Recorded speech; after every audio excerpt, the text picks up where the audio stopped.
Hello everyone, Radhe Radhe. Welcome to in this video.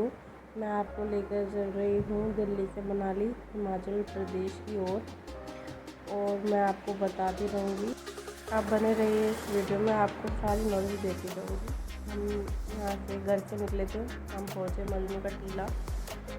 हम लोग पहले पहुँच गए थे, लेकिन हमारे को नहीं पता था हमारी बस वहाँ पे वेटिंग में है। और मैंने बस के अंदर से क्लिक नहीं की थी पिक्चर। मैंने यहाँ पे बस के अंदर की फ़ोटो ऐड कर दी है। बस अंदर से कुछ इस तरीके की थी, बैंड भी हो सकती थी। बहुत कंफर्टेबल सीट थी बस की। और ये हम रात में पंजाब में रुके थे डिनर के लिए। थोड़ा सा व्यू लिया मैंने वहाँ का। उसके बाद हम पहुँचते हैं मॉर्निंग हिमाचल प्रदेश। हम लोगों को ट्यूसडे के लिए मतलब वहाँ पे गाड़ी लगी हमारी और हम लोगों ने सुबह वहाँ पे टी ब्रेक लिया। और ये हिमाचल के अंदर हम लोग एंटर कर चुके थे। अब आगे चलते हैं हम लोग मनाली में। ये हम आ गए थे मनाली में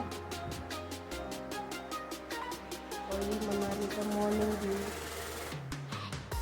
और हम फिर पहुँचे और मनाली बस स्टैंड। मैंने फ़ोटो नहीं ली थी, मैंने यहाँ पे पिक्चर ऐड की है। ये हमारे होटल की रूम की पिक्चर्स है और हमारे ये होटल बाहर से कुछ ऐसा व्यू था इसका। और ये हमारे होटल से अंदर के बालकनी का बाहर का व्यू। ये वॉशरूम। और ये मैंने थोड़ा सा ही क्लिक किया था रूम के अंदर का थोड़ा टूर। और फिर हम लोग शाम को गए थे।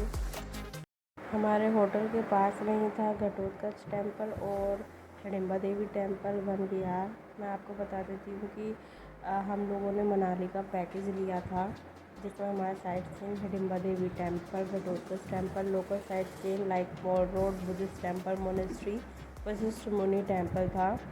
लेकिन हम लोगों ने फर्स्ट डे थोड़ा रेस्ट किया और हम लोग शाम को खुद ही चले गए थे घटोत्कच टेम्पल। आपको पता तो होगा कि घटोत्कच कौन थे, फिर भी मैं एक बार आपको बता देती हूँ। घटोत्कच जी भीम और माता हिडिंबा देवी के पुत्र थे।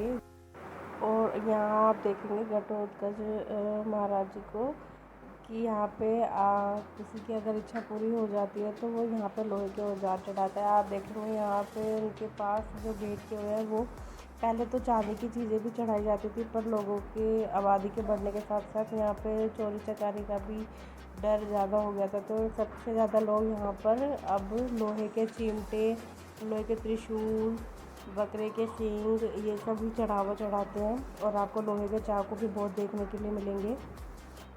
ऐसा माना जाता है कि घटोत्कच जी को लोहे से ज़्यादा प्यार था, क्योंकि वो वीर थे और वो बहुत ज़्यादा ही बलवान थे। तो उनको लोहे से प्यार था, इसलिए उनको लोहे की चीज़ें ही भेंट की जाती है। और आप देखेंगे कि यहाँ पे बहुत सारे औजार जो है लोहे के, वो यहाँ पे भरे हुए हैं। लोगों की मान्यता है कि जिसकी भी इच्छा पूरी होती है वो यहाँ पे लोहे की औजार वस्तुएं चढ़ाते हैं। और अब हम चलेंगे माता हिडिंबा देवी टेम्पल की तरफ। यहाँ से कुछ ही दूरी पर माता हिडिंबा देवी का टेम्पल है। मैं आपको बता देती हूँ कि हिडिंबा देवी टेम्पल एक गुफा जैसा बना हुआ है, जिसमें माता तपस्या करती थी। और वैसे हिडिंबा देवी राक्षस से थी। वह इस जंगल में अपने भाई हिडिंब के साथ रहती थी। उनके भाई हिडिंब बहुत बलवान थे और उनका कहना था कि जो मेरे भाई हिडिंब को हरा देगा, मैं उसी से विवाह करूंगी। तो जब पांडव अज्ञातवास में थे तो वो यहाँ पर आए। भीम ने हिडिंब को हरा दिया और माता हिडिंबा ने भीम से विवाह कर लिया। तो भीम यहाँ के राजा कहलाए और उनके बाद उनके पुत्र घटोत्कच। नेक्स्ट डे 2 हम लोगों को जाना था सोलांग वैली। तो हम लोग मॉर्निंग में ही 8 बजे निकल चुके थे सोलांग वैली के लिए। और सोलांग वैली जाते हुए मौसम बहुत अच्छा हो रखा था। और मैं आपको बताना चाहती हूँ कि जो आप कॉस्ट्यूम लेते हैं, यहाँ पे हर जगह आपको 250 की मिलेगी, शूज़ और कॉस्ट्यूम दोनों। लेकिन मैं आपको बताना चाहती हूँ कि आप अपने ग्लव्स घर से ही कैरी करें, क्योंकि यहाँ पर ग्लव्स मिलते तो हैं 100 रुपीज़ की कॉस्ट करते हैं, लेकिन वो वाटर प्रूफ नहीं होते। जब आप ब्रश हो जाएंगे तो आपके हाथ और पैर दोनों सुन हो जाएंगे। आप सॉक्स और ग्लव्स दोनों कैरी करना। 500 कॉस्ट करेगा अगर आप सभी चीज़ें यहाँ से लेते हैं तो। लेकिन मैं आपको सजेस्ट करूँगी कि आप ग्लव्स और सॉक्स घर से ही कैरी करें। और हम चल रहे हैं सोलांग वैली की तरफ और आप व्यू का मज़ा लीजिए।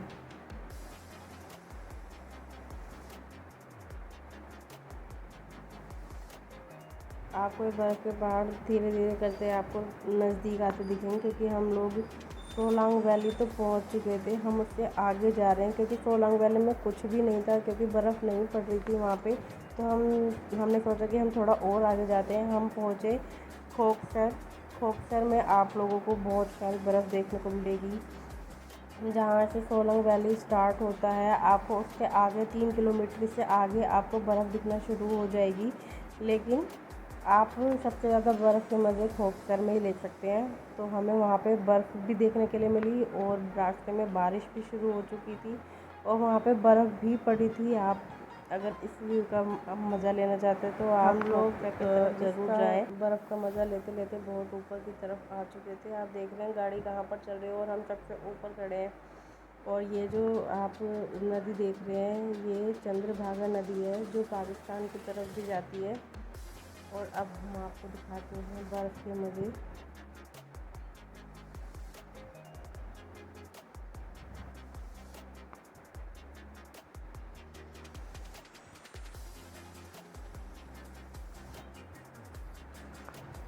और ये हम थोड़ा सा मस्ती करते हुए बर्फ़ में, और ये पड़ने लगी थी, बर्फ़ पड़ने लगी थी। और जितने भी आपको ये पहाड़ देखने के लिए दिख रहे हैं ना, अभी मिल रहे हैं, ये सब अभी थोड़ी देर बाद बादलों से पूरे कवर हो जाने वाले हैं, क्योंकि यहाँ पे इतना कोहरा हो चुका था, इतनी तेज़ बर्फ़ पड़ने लगी थी, ज़्यादा बर्फ़ पड़ने लगी थी तो हम नीचे आ चुके थे। एंड ये हमारा स्टार्ट होता है डे 3, जिसमें ये हमारा मॉर्निंग का व्यू है। और हमें जाना था कसोल मणिकरण।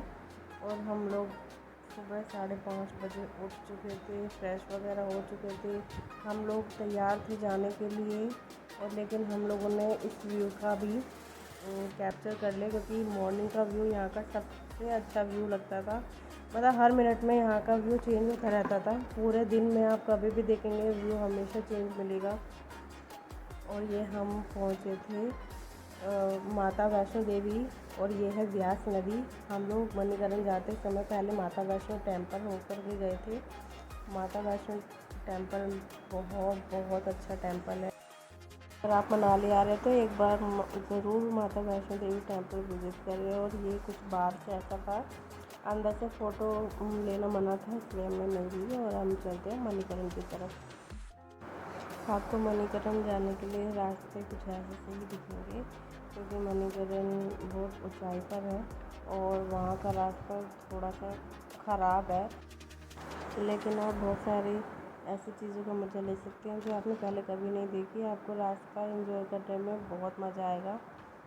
और अब चलते हैं मणिकरण की तरफ। आपको जाते ही मणिकरण में बहुत अच्छा फील होगा, क्योंकि वहाँ पे गुरुद्वारा और मंदिर दोनों है। ये वो कुंड है जहाँ पर किसी को स्किन रिलेटेड प्रॉब्लम है, तो वो अगर इस कुंड में नहाएगा तो उसकी स्किन रिलेटेड प्रॉब्लम ठीक हो जाएंगी। और ये है गर्म पानी। मैं आपको इसकी स्टोरी हूँ।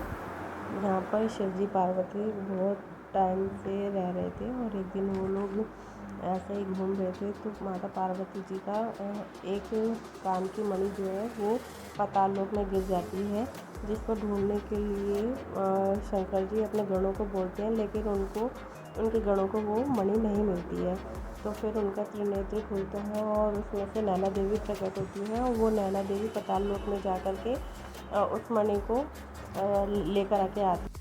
तो शेषनाग के पास बहुत सारी मणियाँ होती है, जिसमें से पार्वती माता अपनी एक मणि रख लेती है और सबको श्राप दे देती है कि तुम पत्थर बन जाओ, और इसलिए यहाँ का नाम मणिकरण पड़ता है। और गुरुद्वारे की मान्यता मैं बता दूँ, यहाँ पे बहुत टाइम पहले गुरु नानक देव जी आए थे और उनके साथ उनके चेले भी थे। तो उनके पास खाने के लिए को पास गाँव से भोजन एकत्रित करने के लिए कहा। उनको दान में आटा चावल दाल मिले, लेकिन उनको पकाने की जगह नहीं थी। तो उन्होंने गुरु नानक जी से बोला कि पकाने की जगह तो है ही नहीं, हम कहाँ भोजन पकाएंगे। तो गुरु नानक जी ने एक पत्थर हटाया और वहाँ से गर्म पानी का उबाल निकला। तो उस पानी में उन्होंने बोला कि रोटियां बेल के डाल दो। तो रोटियां उन्होंने बेल के डाली, उनका सारा अनाज ऐसे ही डूबने लगा। और उन्होंने गुरु नानक जी से बोला कि ये रोटियां तो मतलब कि अंदर जाके डूबती जा रही है, हमारा तो ऐसे अनाज भी ख़त्म हो गया है। थोड़ी देर में वो रोटियां फूल कर ऊपर आने लगी, लंगर की शुरुआत हो गई। तो यहाँ पर जो लंगर बनता है वो इसी गर्म पानी के अंदर बनाया जाता है। ये है हमारा मंदिर गौरी शंकर जी, जहाँ पर गौरी शंकर जी ने बहुत टाइम तक साथ में रहे, तपस्या की। और ये है मंदिर, आप देखिए।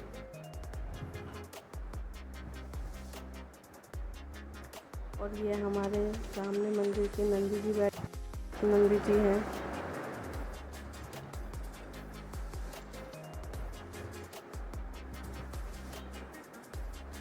और ये आप चाहें तो रोक के आप पढ़ सकते हैं। ये मणिकरण की स्टोरी है।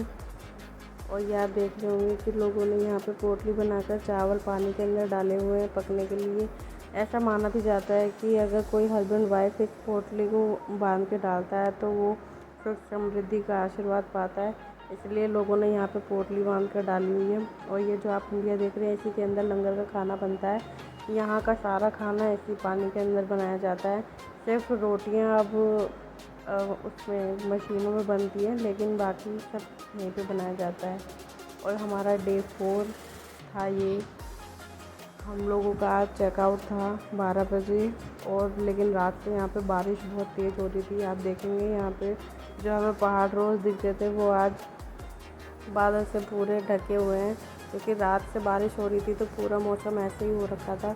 और शाम तक भी बारिश रुक ही नहीं रही थी, लेकिन हमें जाना तो था। हम लोगों का जो लास्ट का टूर रह गया था, जो लोकल साइट सीन रह गए थे, वो हम नहीं कर पाए क्योंकि बारिश बहुत तेज़ हो रही थी। तो आप व्यू का मज़ा लीजिए।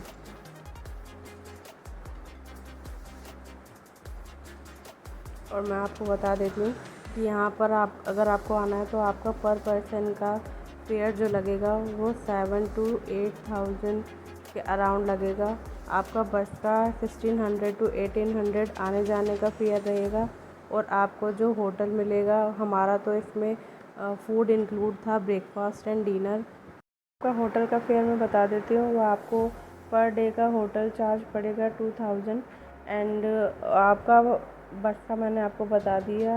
और आपका जो कैब वाला लेगा, जो आपको होटल से ही पिक करेगा और आपको ड्रॉप भी करेगा, तो वो आपका 3000 to 4000 आपको यहाँ पे सारी जगह लोकल साइट सीन वगैरह भी कराएगा। जब आप मनाली उतरेंगे ना, ओल्ड मनाली बस स्टैंड पे उतरेंगे ना, तो आपको वहीं से ही बहुत सारे लोग मिल जाएंगे जो आपको होटल भी बता देंगे और आपको कैब भी करवा देंगे। वहाँ पे लोग होते हैं, खड़े होते हैं, जो होटल के लिए आपको बोलेंगे कि आपको होटल चाहिए या फिर आपको कैब करनी है, तो आप वहाँ पे बात कर सकते हो। मैं आपको फेयर बता रही हूँ। कैब का आपको 3 to 4,000 के अराउंड पड़ेगा। आपको जितने दिन भी करना है वो आप बात कर लेना। अगर आपको मेरी ये इन्फॉर्मेशन अच्छी लगी हो तो प्लीज़ सब्सक्राइब करें, शेयर करें एंड थैंक यू।